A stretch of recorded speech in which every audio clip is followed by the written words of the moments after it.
Good afternoon, preppers. Welcome to Goshen Prepping. We're going to jump right into our first article because there's lots to discuss here, and there's far more here than meets the eye.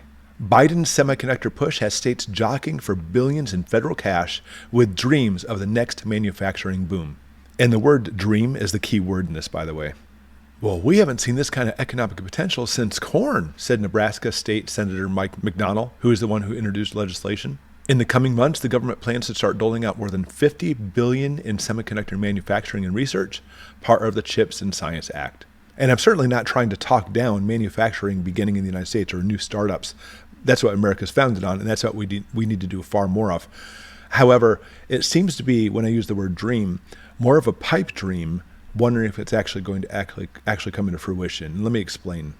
Russia's invasion of Ukraine impacts gas markets critical to chip production. Russian offensive operations along the Black Sea coast have forced at least 2 of the 3 major Ukrainian air separation firms, Cryon and Ingis, to shutter their operations in Odessa and Mariupol, halting a significant portion of the world's noble gas exports. Ukraine is the world's largest supplier of noble gases, including neon, keep that in mind, krypton, and xenon. Ukraine supplies 70% of the world's neon gas. But even more importantly, moreover, Ukraine supplies 90% of the highly purified semiconductor-grade neon for chip production used by U.S. industry. And although, for what I've actually researched, some of these plant parts are still in operation and still producing some neon, this is actually one of the reasons currently we actually have a microchip shortage. You have to have neon to etch the microchips. Simply put, the neon's actually used in lasers, and the lasers etch the microchips. Incredibly fine etching, mind you, to make the microchips work really well. And when it comes to microchips, you have to understand the demographics of what kind they are and where they're produced. The very high-end microchips regulate power. You find them in cell phones, and very importantly, computer servers. These particular type of microchips are made here in the United States, Japan, Taiwan, and Korea. Keep that in mind. Middle range microchips, these are the ones found in automotive and aerospace. That's predominantly made in Thailand and Malaysia. And then there's the third type of microchip, the garbage microchip, the low end ones.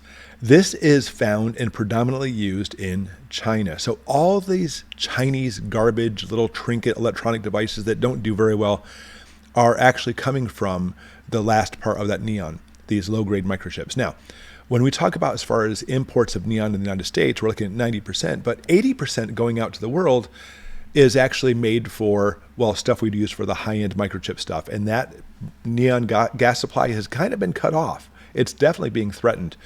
However, China, which accounts for the last 20% of microchip manufacturing, has its own supplies of neon gas, and therefore we're seeing it in China. They are producing, well, all the microchips they want to.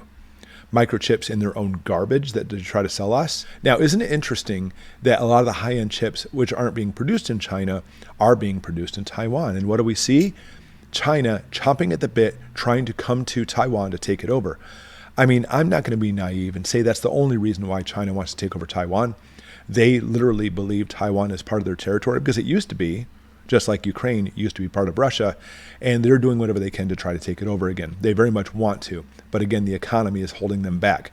If the economy drops, Americans stop buying their crap, well, then at that point, there's no longer a reason to not invade because the hand that basically feeds them, that's us and our economy, is no longer going to be there anyway. So, unfortunately, what that means for us, and what it means for us as preppers, first off, for the low-end garbage, we should be doing everything we can to not buy Chinese crap in the first place. And it's tough because it has infiltrated every part of our economy. But the high end, when we're talking about certain cell phones and such, we're going to see nothing but price increases and possibly shortages in that area as well. If you've also been in the market to try to buy like an electric car, they actually use twice as many microchips as a conventional car does. But obviously, in either case, we're seeing shortages in automobiles because of this reason. With Biden and the legislation and Congress trying to push legislation to make it so we can actually build more semiconductor plants in the United States, unfortunately, even though I'm 100% for, obviously, having manufacturing increase in the United States, a lot of this is just a pipe dream right now because you can go ahead and try to produce as much equipment as you want to produce semiconductors, but without that neon there, it's not going to happen. Taiwan announced that even though they're actually looking at shortages in neon coming soon, they actually have a lot in supply to keep them going for quite a while. But unless this whole thing between Russia and Ukraine is fixed, unless we actually find other reserves to actually make neon, by the way, and it's actually made from what are called air separators, usually in steel foundries is the way it works, we're going to see nothing but more and more semiconductor shortages coming.